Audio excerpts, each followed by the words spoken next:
Hey, good morning, good afternoon, and good evening, everyone. This is Jake Dreyfus, Keller Williams, Philadelphia. Hope everyone's well. A bunch of folks are still jumping on the call, so we'll get started in just a minute. So please hang tight. We'll keep everything on time, though. Appreciate your patience.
All right, everyone. Again, good morning, good afternoon, good evening, depending on where you are in the world. Broadcasting live from Philadelphia. It's kind of overcast day. My name is Jake Dreyfus. I run operations for Noah Ostroff's organization, both in Philadelphia and New Jersey. Noah is also sitting here next to me. Can someone do me a favor and just type into the chat box just to make sure everyone can hear me before we start doing an hour presentation no one can hear? So if someone wouldn't mind in the GoToWebinar box, just click, yeah, we can hear you in the chat box. That'd be great.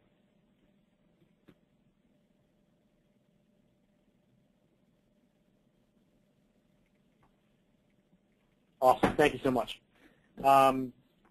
Before we get started, I'm going to put out a quick poll. We always like to know who it is we're speaking to on the phone, so that we can make sure the content is as appropriate as possible. So if you wouldn't mind taking a moment to fill in the poll, that'd be awesome.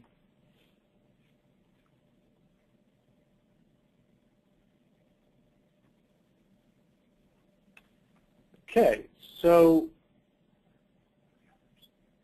the results are coming in.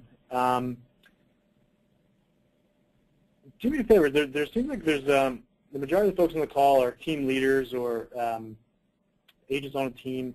If you fall into the other category, if you wouldn't mind just kind of chatting us privately in the chat box, who you are, what your role is, just so we can make sure that we speak to you as well, it'd be awesome. Unfortunately, with the amount of people on the call, we can't unmute everyone. Although if you have questions along the way, of course we can unmute you to get there. Okay, so that's first question. Second question. Just to make sure that we actually cover content that you're interested in, throwing up a second poll to get a sense of why you're here. We had a lot of people interested in the org chart, how it works, some back-end systems folks, our incentive plan.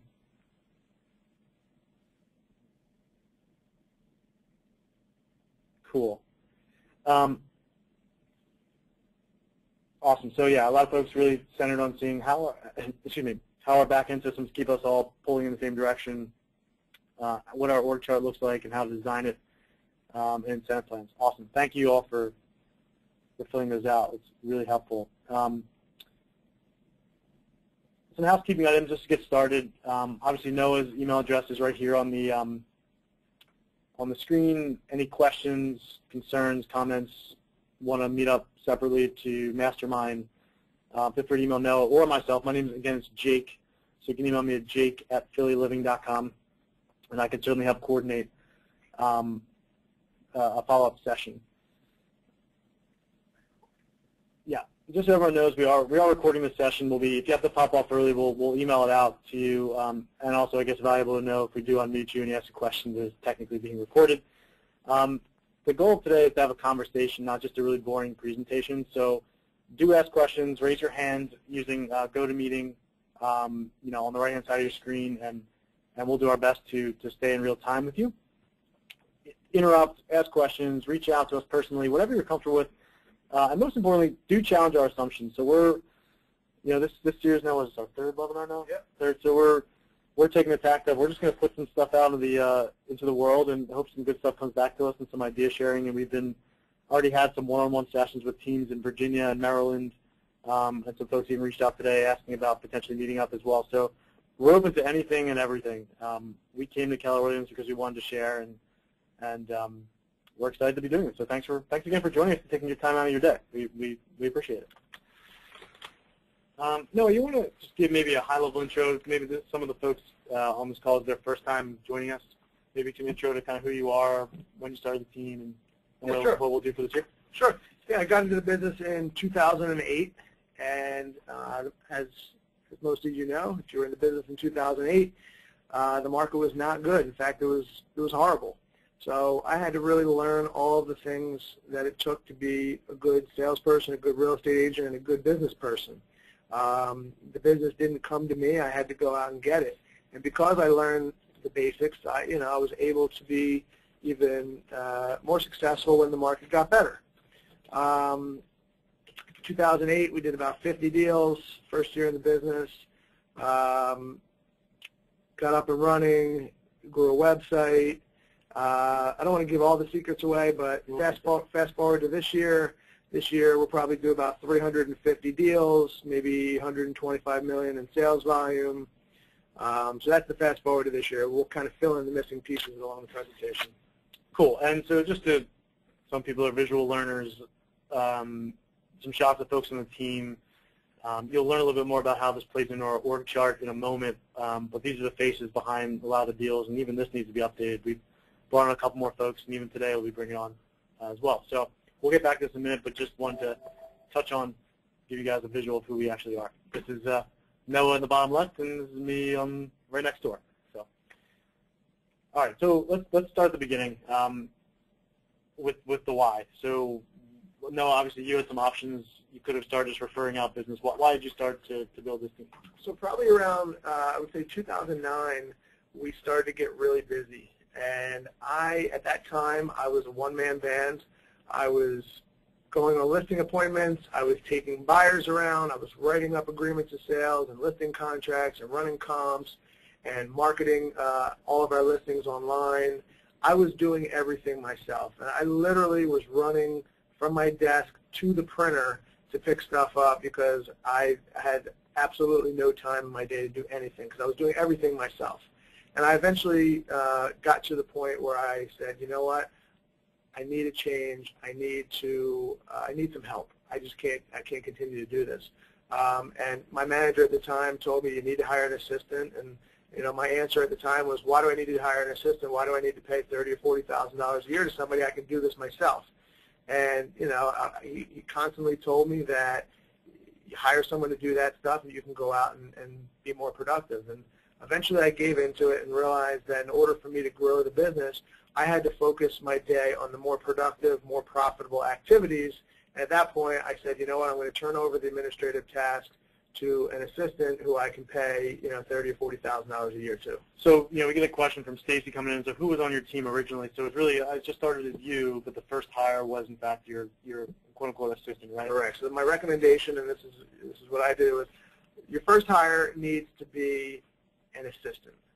And when I decided that I wanted to grow a team, I had to think about why do people actually want to join a team. So, at the time, what I thought the reason why people wanted to join a team were because people wanted leads, people wanted administrative support, and people wanted marketing and branding and leverage. People wanted training, coaching, culture. Those are all the reasons why people join a team. But the reason why I thought people wanted to join a team back then was because they needed the administrative support and they needed the leads. Right, and I think if there's one thing that you take away from this call today, is learning from, let's just put it out there, learning from our mistakes, right? I think that the quick answer to why I want to build a team is I have too many leads, and that's going to be the pitch to the person joining you. That can back you into a challenging situation years down the road from a coaching perspective and from a leverage perspective, if that's the way you lead. So we'll come back to this in a little bit, but leads is actually the last thing that we would ever speak about with someone now that's looking to join the team. But we'll get back to it. But these are common reasons we find why people are looking to join the team. And in some ways, sometimes culture is actually the most important. But a lot of times if you're leads first, and we're going to caution you over and over on this call to steer the conversation away from that to other avenues, right? So basically I said, okay, if people want to join the team for leads and administrative support, I had the leads, I need to get the administrative support. So now I went out and hired an assistant. Now I had the administrative support and the infrastructure in place. So now once I had that stuff in place, then I realized that it was time to go out and hire a buyer's agent. So I had too many leads. I could either let those leads go into thin air and nobody makes any money off of them, or I could go out and I could hire an agent who I could pay them to work the lead and take them out as a client. And I make a little bit less money on the deal, but I was able to do more deals by having those agents in there. So let me stop you for one sec. So if you're like us on this call, when in your business now, when you get leads, a lot of them may come in, or let's call them inquiries. They're not always leads, right? There's a big difference. Your job is to make them into a lead, right? But you get that inquiry, it comes in, a lot of time maybe it lives in your email box or a Post-it note on your desk. And what do? If you're a team leader on this call, you might email them out to folks in your team, right? Noah, can you maybe talk a little about the system we use that organizes that so it's not just, so the leads don't just get lost, they're actually tracked? Yeah, so I recommend if you don't have a good database right now to go out and make sure you get a good database, something that you can manage your entire business off of. The system that we use is called Infusionsoft. It handles all of our contacts. It's a CRM. It's a marketing platform for us, and it manages our entire business. Right, so a lead comes in, and by the way, to everyone on this call, again, this is Jake, so you can email me, jake@phillyliving.com. We're totally an open book. I'll show you how our system works, how every lead lives there, regardless of which agent on the team it's assigned to, so we always can see the lifetime touches on that client, whether it's our operations team touching them or customer service team or the agents, we can see it all. So instead of that lead just getting emailed out once, you forget about it, the agent forgets about it because they're busy, we can always circle back and make sure that we're touching that person. But back to it. So your first hire, Noah, was the assistant, and then comes the buyer's agent. What types of characteristics do you typically look for in that agent? So originally when I hired my first buyer's agent, the thought process was I wanted to look back at the production of agents from two to 3 years prior. So basically, at that time, it was essentially 2006 to 2008. I was looking for somebody who did really well during those years because the market was good. And then, you know, the years after that, so like let's say years 2 and years 1, their business started to dip down once the market got bad. So what that told me was that when the market was good, they were closing deals, that they're good at working with clients. But as the market got bad, they weren't good at generating their own leads, and they needed somebody to help them do that because they were good at closing the leads. So what I did was I found those people because they needed me. They needed somebody who could generate the leads for them, and I needed them. I needed somebody who could close the deals once they had the leads.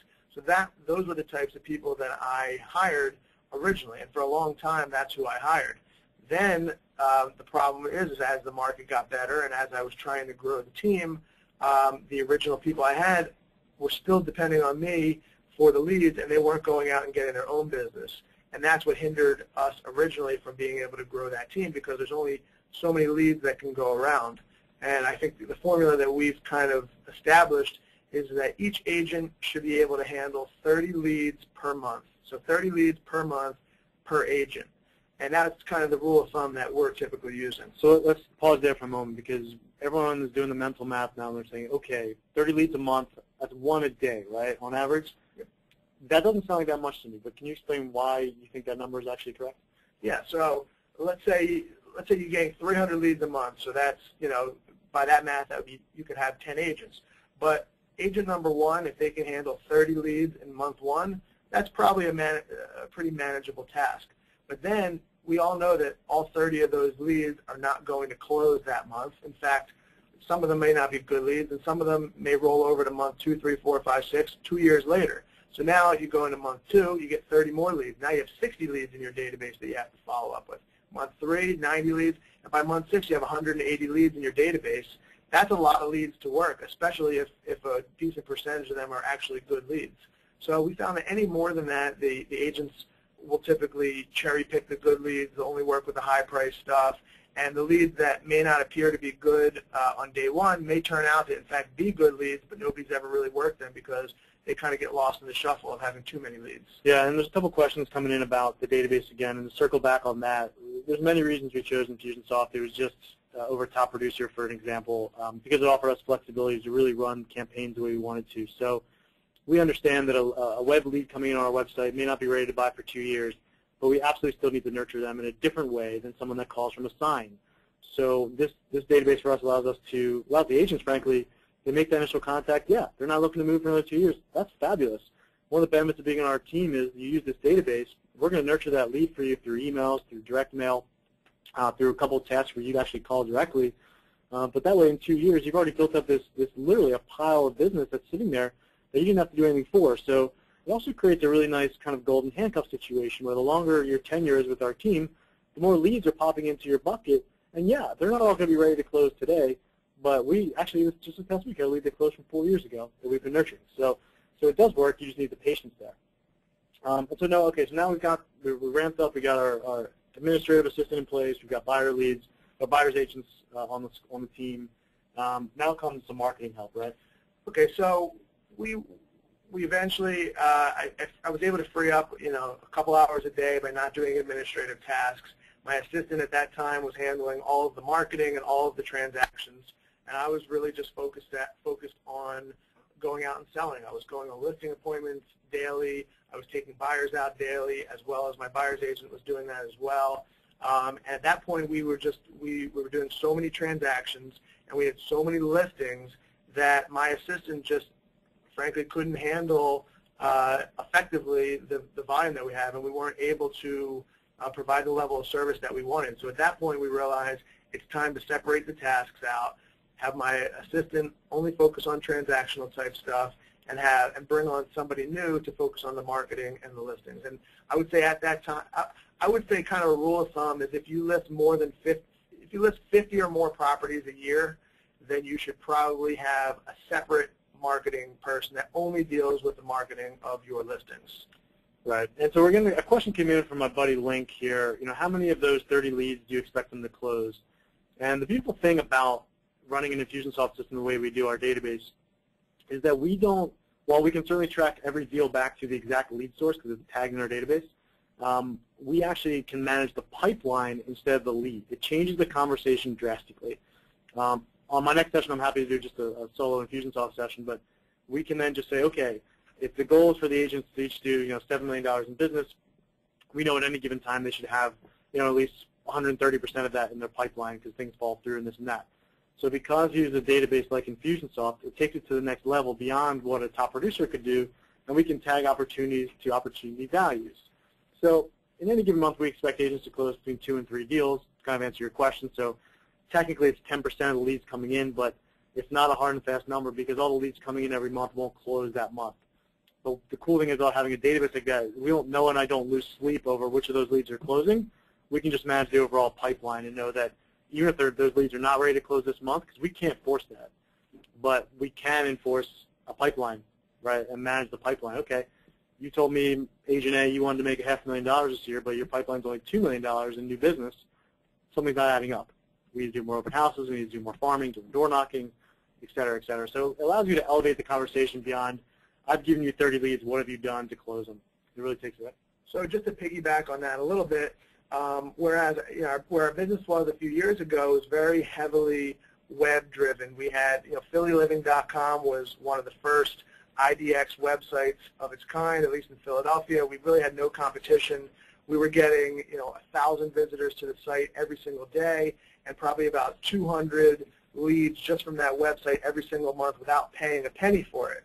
We were at the top of the search engines. We were #1 ranking for every keyword that came up, and people actually would have to say, hey, we want more information in order for us to get that lead. So we didn't require any forced registration or anything. We were getting about 200 leads a month, and they were great leads.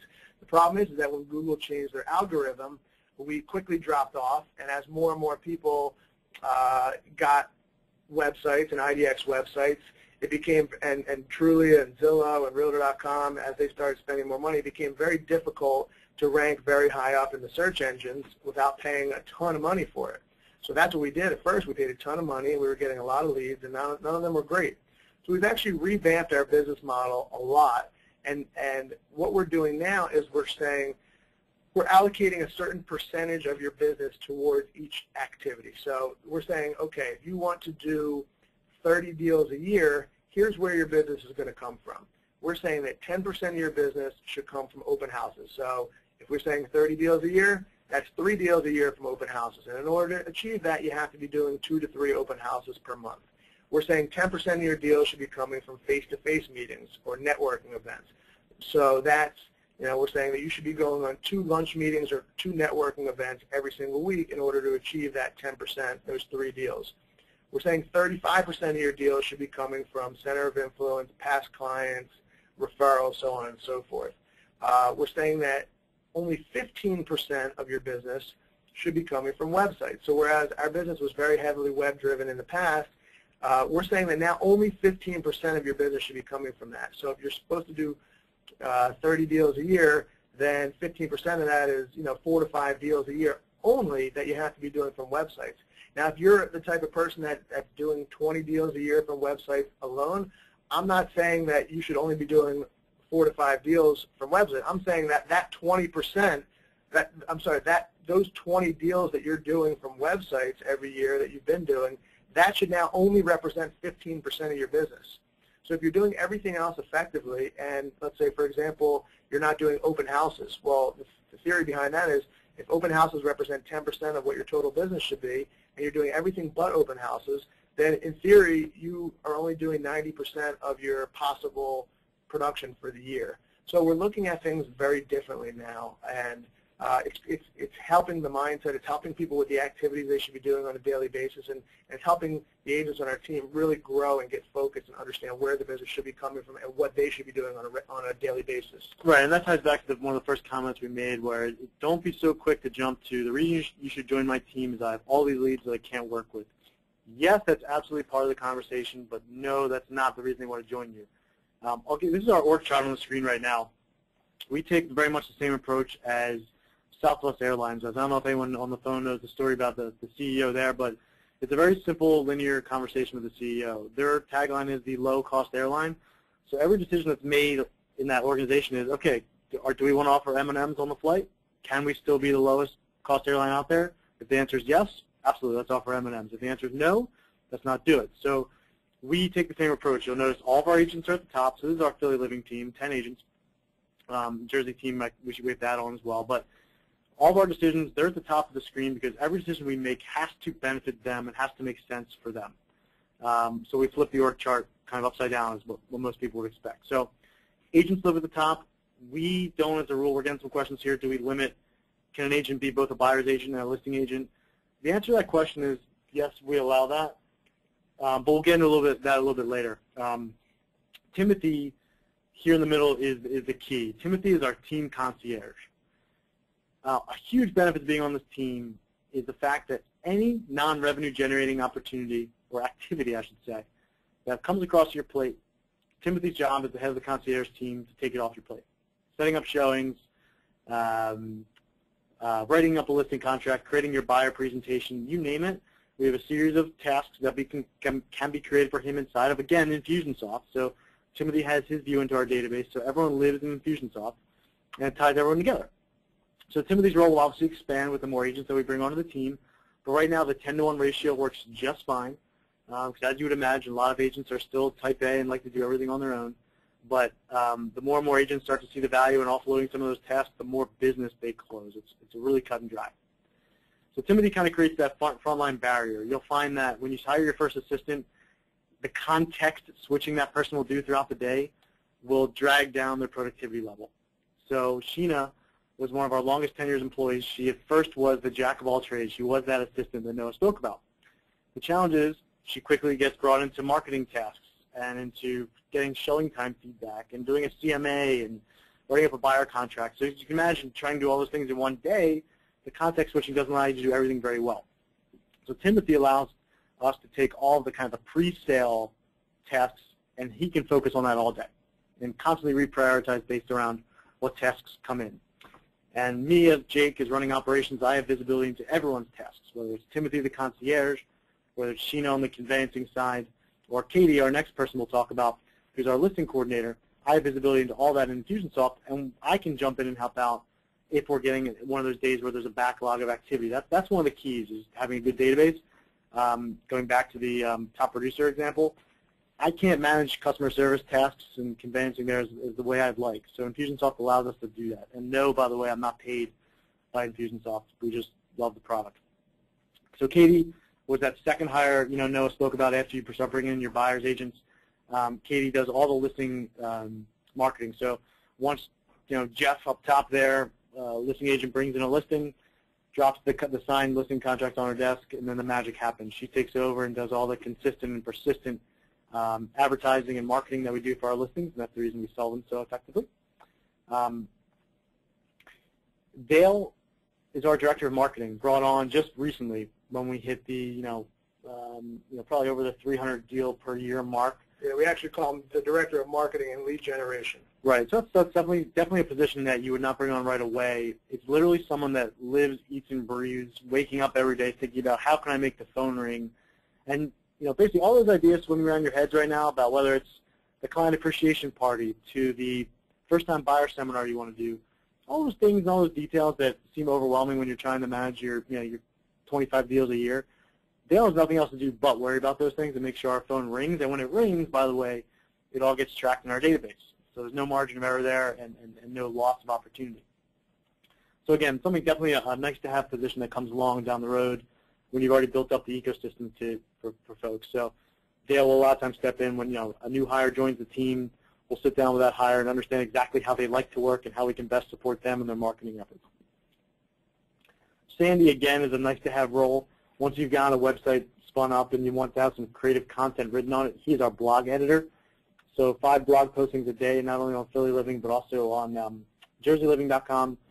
Custom content that we help him create. So he's a bird dog out there finding new things to write about, but also if we have a lot of buyers looking at a certain neighborhood, we might have him do a specific piece on that neighborhood. So we can then share that content with some of maybe the web leads that we get, some of those 30 leads an agent gets a month that aren't ready to buy today. We can sprinkle on them content that makes sense for them based upon the criteria they're looking to buy. And then one of the most important pieces, we'll talk about the ingredients of the team and what you need to be successful, is Noah. All these people above Noah, it's our job to keep the noise off his plate so he can go out and be the rainmaker and be our visionary and frankly take an hour out of his day to do exactly what we're doing right now and still have the team be able to go on without him. So that brings us to our kind of next point of conversation is, okay, what are the key ingredients to be successful when you're in team now? Maybe you can comment on some of that. Well, I think to start off with a team, you need to have a rainmaker, and that should be you as the team leader. You need to be the one going out there and generating the new business opportunities for the people on your team. You're the one that needs to be creating the training for the people on your team. You have to be able to brand your team. So what is the image that you want to have out to the public? What is the brand that you want to go over? So originally we were branding ourselves as Noah Ostroff and Associates. My name was helping us get business because people would say, oh, well, I recognize your name. I see your name on signs around town. The problem was that as we grew, the agents on the team didn't want to say they worked for Noah Ostroff and Associates. They wanted to have their own thing that they could brand themselves to. So fairly recently, within the last year, we've actually tried to pull my name off of a lot of the things and really just brand ourselves under Philly Living. All of our email addresses are Philly Living. Everybody has the same signature. Everybody has the same motto. Everybody uses the same forms. Everything is very consistent with what we use, and people feel much better saying they work for Philly Living than saying they work for Noah Ostroff and Associates. And this gets into, I know a lot of folks on the phone are interested in culture and how we maintain culture as we, not only as we grow, but as people, to Noah's point, you've got these seasoned agents that are saying, well, I definitely see the value in the team, but I also really want to carve out a little bit of this business for myself. So that kind of comes back to being able to have them have some ownership in the business, right? So, and this kind of comes into the challenge you'll see. A lot of people in real estate say, I have a team, I have a team. When in fact, if you look at the true definition of a team, it's not what you have. You actually have a group of people that happen to share an office and hopefully like each other and have some fun. But as we got larger, we noticed an opportunity to create a team. One of the ways we did that was through the creation of an incentive plan. We'll get into the commission splits and all that in a moment, but at a high level, we offer our team, everyone on our team, everyone on that org chart has an incentive plan that essentially ties them to the goal of us all celebrating at the end of the year together. This year, we're actually going to the Hyatt on the Chesapeake Bay for an all-expense-paid weekend, but you earn the trip. So over the course of the year, everyone on the team has the ability to earn points for doing the things they should be doing anyway. For example, if you're a buyer's agent, you earn points for sending out thank you notes to your customers and for writing contracts during the month and for hosting open houses. Basically, all the things that person on your team should be doing anyway gives them points for doing all that. If you're a marketing coordinator, you get points, for example, for listing a property within our 2-day window of time that we promised the customer that's free of all typos. If you're Timothy or concierge, you get points for completing a CMA, for example. So the point is, on a Friday afternoon, and this happens to all of us, where you get that last-minute listing appointment, and you're like, wow, it'd really be helpful if I had someone to write my listing contract. We didn't want that call to come into Timothy and him say, you know what, it's late in the day, can I get this on Monday? We want everyone to be pulling together to the same common goal. So this incentive plan allows us to change what was a group of people that share an office space into a team that's pulling towards the ability to celebrate at the end of the year.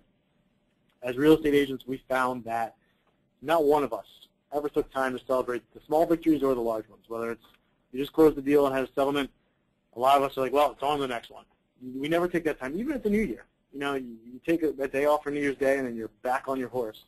Well, we felt strongly that the team needs to go away together, not only from a bonding perspective, but psychologically just celebrate the small victories and all the hard work we do. So over the course of the year, there's all these hurdles which end with that trip. The hurdles along the way earn them Uber gift cards that they can use when they're showing their customers properties, iPads where they can run their listing presentations from, gift cards, frankly, all things that they could afford to do themselves because they're doing enough business to support it.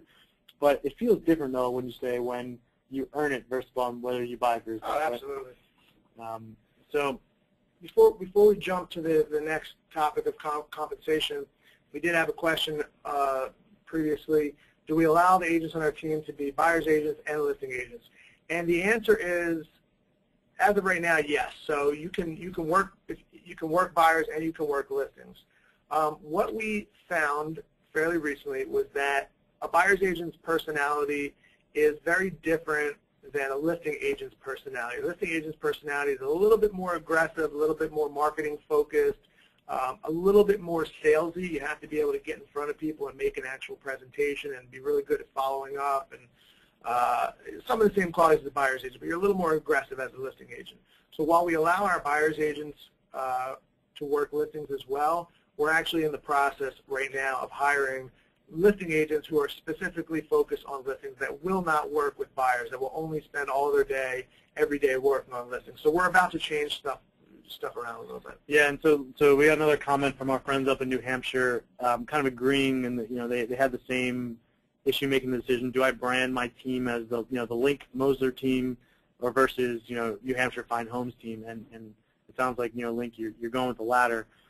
What's really interesting is obviously our back end systems are tight. We actually have agents who have been in this business for 15 years on our team that are choosing not to put their name riders onto the for sale sign.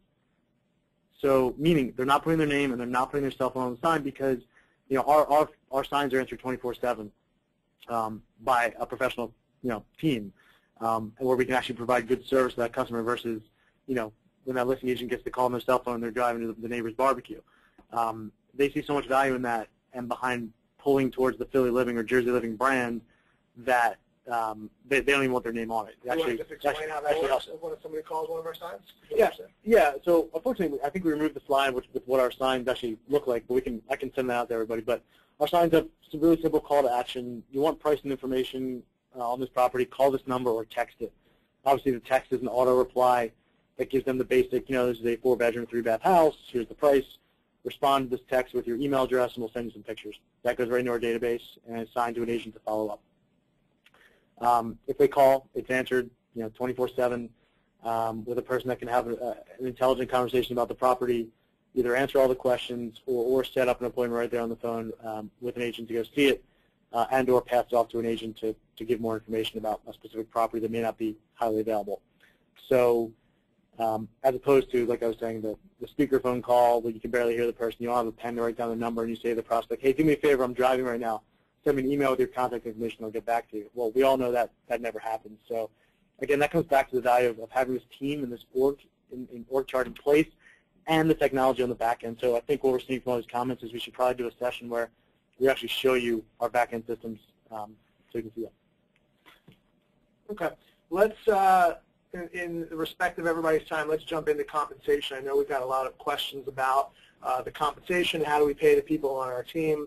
So I want to discuss this in a few different segments. So first of all, the agents on our team, none of them are paid, the agents on the team, none of them are paid a salary. Everybody on the team, they're commissioned salespeople, and they each have their own split. So the splits range, but I would say on average people are typically around the 50% range for what we pay them.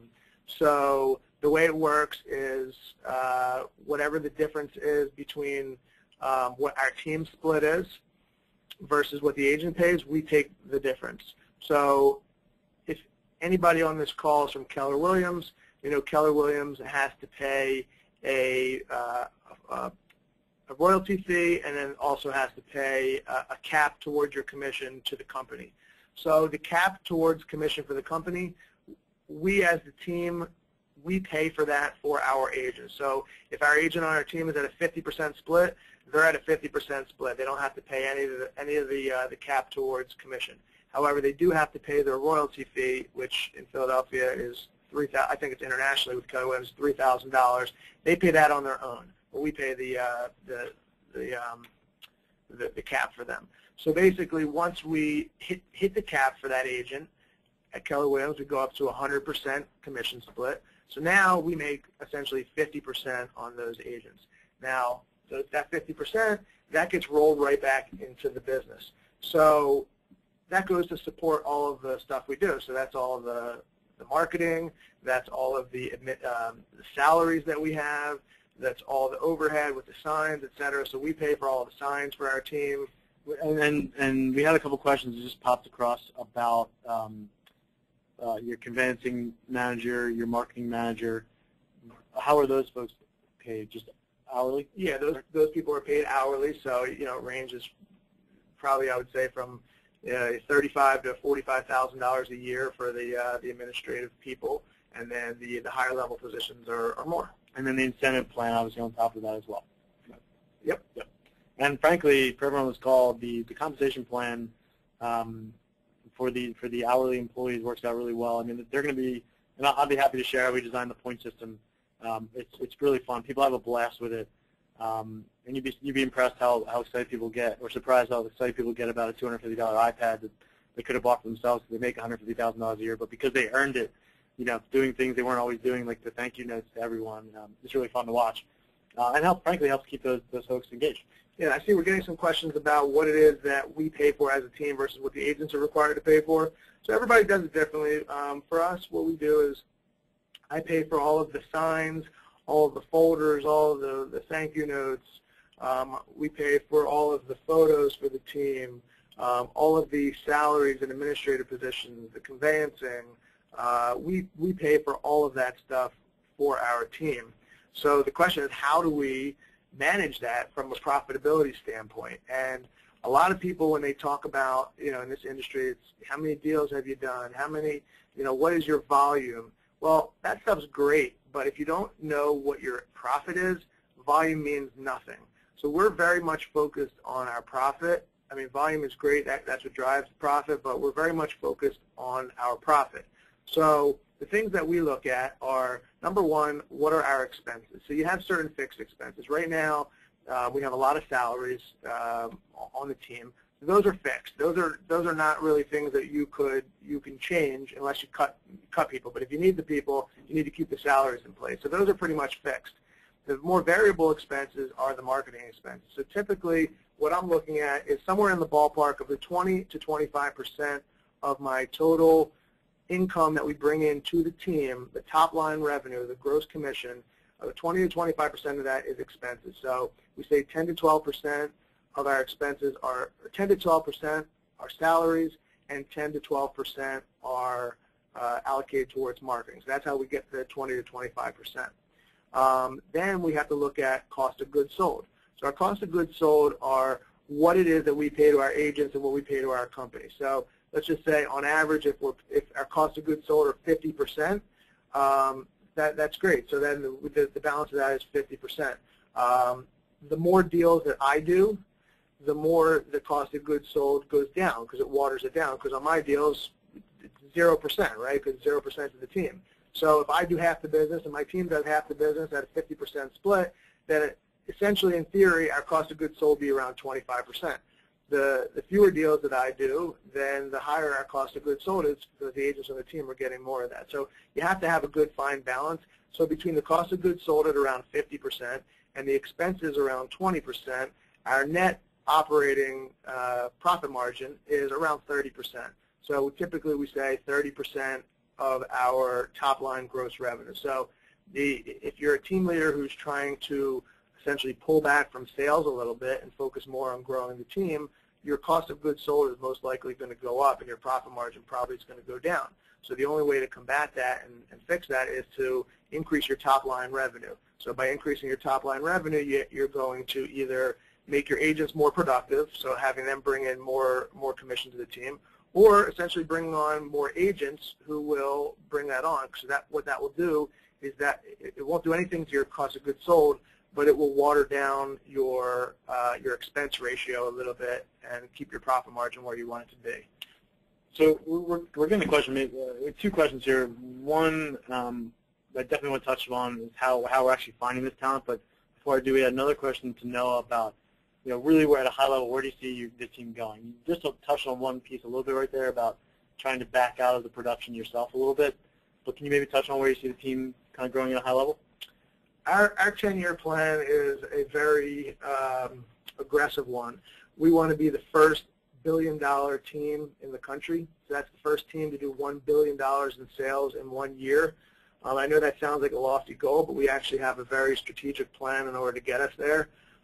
So I'll be probably pulling back from sales a little bit more to focus on growing the team. And what we're going to be doing is we're going to be opening up in different marketplaces around the country. So right now we're focused on Philadelphia, but there's probably about 10 different market centers or different areas within, let's say, a 30 to 40-minute drive from where we're at, that there's a lot of business to be done there. So we're going to have teams in all those different locations that will be, offshoots of what we have here. Everything will still be run centrally out of Philadelphia.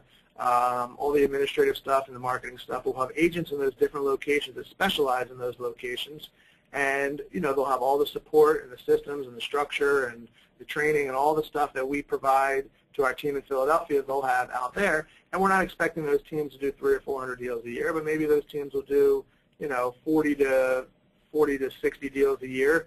And we're opening up a bunch of those throughout the country. And within 10 years, we should probably have 40 to 50 teams around the country. And, that's how we're going to get there. Right, and Stacy brings up a good point. I'm not sure if everyone can see it on the call right now. The Agent Financials class through MAPS Coaching at Keller Williams, basically they discuss how the Rainmaker essentially earns a salary and then will pay distributions to themselves as the owner. And that's essentially what Noah's saying is that, if you came in our office right now, you'd see right above my desk is the number $280,000. That is the GCI that I know we need to hit in order to be able to be really running on all cylinders. Monthly, $280K per month. That's where we need to get to. So by focusing on that, we know our expenses because we had everything dialed in. So it's leave that. That's where we need to be, so that Noah can start pulling back. And again, just focus more on the rainmaking and less on the everyday going to listing appointments. We also have a specific question about talent and where we find talent specifically for our operational folks.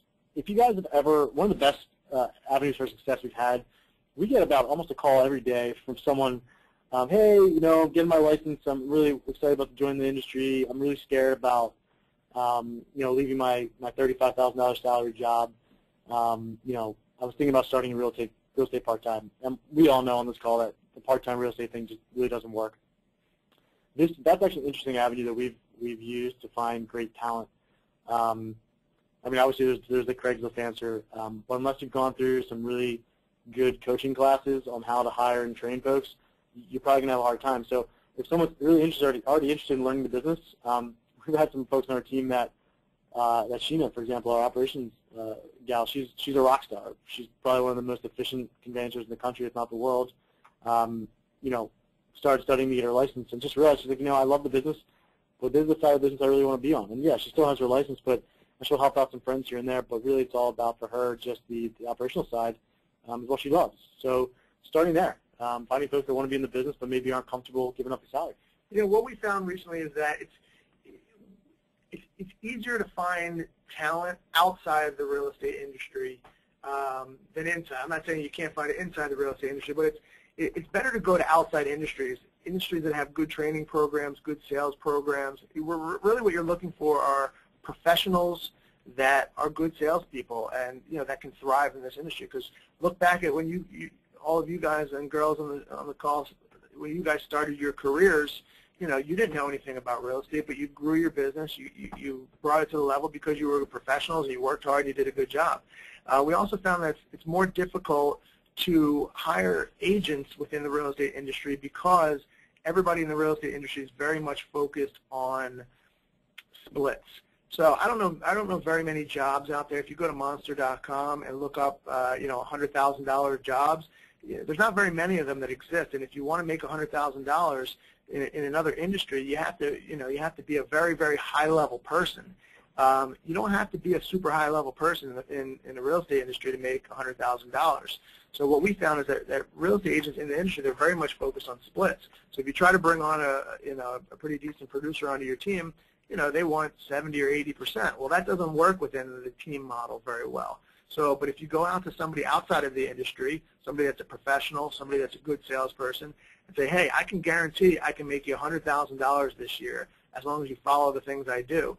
I would say the majority of those people will be, you know, asking me where do I sign? You know, they'll want to come on board right away. They don't care about the splits. You can offer them, who cares? You can offer them 10% as long as they're going to make, you know, a lot of money every year. The splits really don't matter. It's what you're going to make at the end of the year, because 70 or 80% of a little is, you know, it's nothing compared to if you can make a lower split and make a lot of money at the end of the year. So we're now focusing more on people outside of the real estate industry, spending a little more time and effort on training, getting them to do the things that we want them to do. They're not already set in their ways.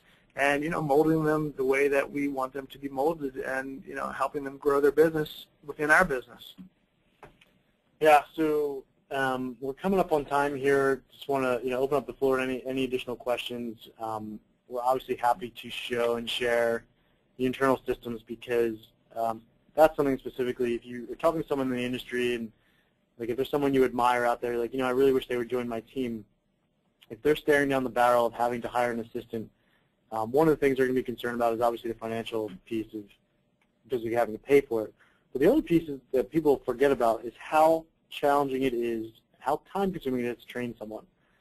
So if you're able to offer them these systems that we spoke about and a simple single source of truth for all customer interaction like our Infusionsoft and some of these tools, the conversation about how many leads you're going to guarantee them won't even come up. That's going to be icing on the cake. You're going to have leads. You're going to be in my wake. That's fine. But it's really going to be more about the systems and the operations. That's what we're finding, right? Absolutely. It's the leads haven't even really come up in the last few months at all. Yeah. They just want to be part of something special. They see we're doing something special here. We're really looking at the business differently than many other people have been looking at it. We're running it more like a business as opposed to just a group of real estate agents together. And, you know, the results are speaking for themselves now. Yeah, and not to get too far ahead of ourselves, but we have agents that came to us even this week and said, hey, there's some people that have actually approached me and said, hey, can I join your team, but can I actually work for you? So because our infrastructure is so tight and our systems are so tight, we actually do have the ability to say yes to that and actually form teams within teams. You know, so there's some really exciting things you can do once you have all this stuff laid out and your org chart is tight. which again we can get into personally. So I want to. Looks like we don't have any other questions popping in at the moment. I can give you back a couple minutes of your day here. Again, reach out to us, Jake@PhillyLiving.com, Noah@PhillyLiving.com. We're completely open books. And we're just obviously here to network and learn more about what you guys are all doing in your business, because we love picking up little nuggets. So again, thanks for everyone's time. We'll send this around, and look forward to chatting with everyone, hopefully individually at some point too. So have a great rest of your week. Thanks for joining us. Take care.